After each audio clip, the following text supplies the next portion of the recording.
In this video, I'm going to share with you the #1 attraction hack. I know it is not being tall, good looking, rich, well dressed, and it is certainly not complimenting women. So what is the #1 thing you need to do to attract beautiful women? Well, in order to understand this question, I'm going to ask you this. In every romantic comedy you've ever seen, or every romance movie you've ever seen, what did they have in common? Well, I will guarantee you that either the main characters hated each other at the start, or at the very least, they had conflict. They had tension. There was some suspense over whether they were going to like each other, whether they were going to get together in the end. And that is the secret. The secret is she needs to not know if she can have you. So that's the secret, but what is the hack? How do you actually make that happen, especially when you walked up to her, you approached her, you started the interaction with her in some way? How do you make it so you approached, but she still doesn't know she can have you? Well, the secret is breaking rapport, okay? See, there are 3 types of communication you can have. You can be seeking rapport, neutral to rapport, or breaking rapport. Breaking rapport is when you either actively don't care, or at least it seems like you could care less whether that person likes you. And why does this work? There are a number of reasons. #1, high value people break rapport. Put yourself in the stereotypical scenario of high school, and you have the nerdy kid with no friends, and you have the popular football player, popular cheerleader. The nerdy kid with no friends really wants to be accepted, and so he's extra nice to people, he's walking on eggshells, he's hoping not to be beat up. The person who knows they're popular is willing to tell you to fuck off, is willing to tell you they're busy, willing to tell you they have better things to do, willing to tell you they are cooler than you.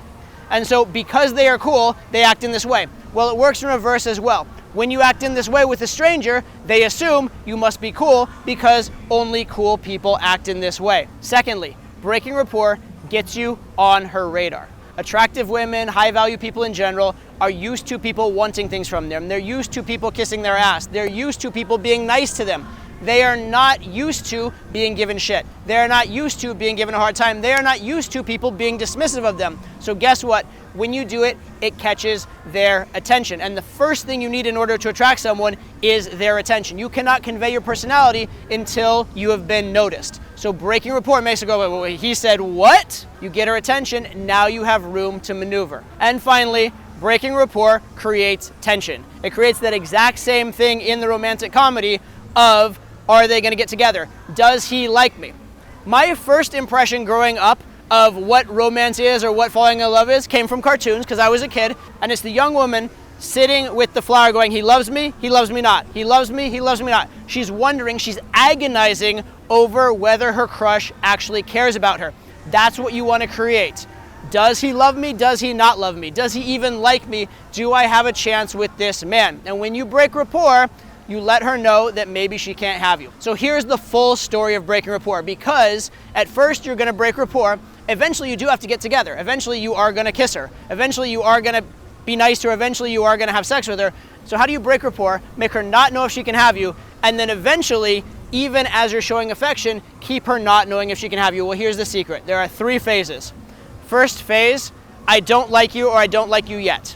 Second phase, you're starting to win me over. Third phase, I like you, but. As you meet the girl, you're gonna go through those phases, and guess what? This again mirrors that romantic comedy movie. At first, we don't like each other. Oh, all right, you did some things that won me over, now I guess you're a human being, now I guess you're okay.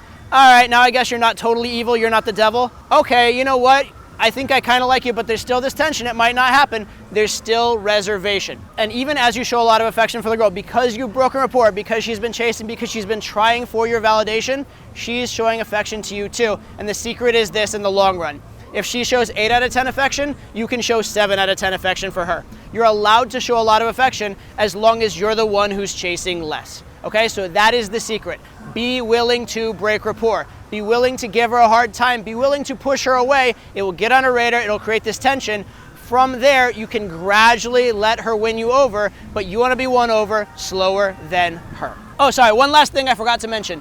When you are pushing the girl away, you are flipping the dynamic in the interaction of who is the buyer and who is the seller. Who needs something from the other person. And typically, if you're selling yourself, you are the lower value person. Typically, if you're selling yourself, you're investing. So if you can set it up so that the girl is selling herself to you, i.e. trying to get back the rapport you've taken away by breaking it, then you are in a much better position. So that's the technique. It's extremely effective, but I'm gonna give you one final warning. You are breaking rapport. You don't want to entirely burn the boats and take down the bridge so there's no coming back. You want to break rapport enough to get noticed, enough to create tension, but not enough to sever all potential ties. So you want to stop short of being insulting. Your breaking rapport should usually be with a smirk or a smile on your face. It should usually be at least teasing in nature. And do not insult people. Do not tease on things that they cannot change. Don't insult a girl on the way her nose looks, her religion, things like that that she cannot change. Because remember, you are going to eventually let her win you over. Don't break rapport so badly that it would be impossible to ever be won over later. This is essentially the difference between flirting and insulting, and obviously that's a critical part of verbal game. So that's the technique. It's very short and to the point. There's a lot more on the rest of my channel, how to elaborate, ways to do this, ways to tease, ways to break rapport, how to give it back, how to qualify. That's all there, but I wanted to keep this video short and to the point. This is the cheat code. Go use it.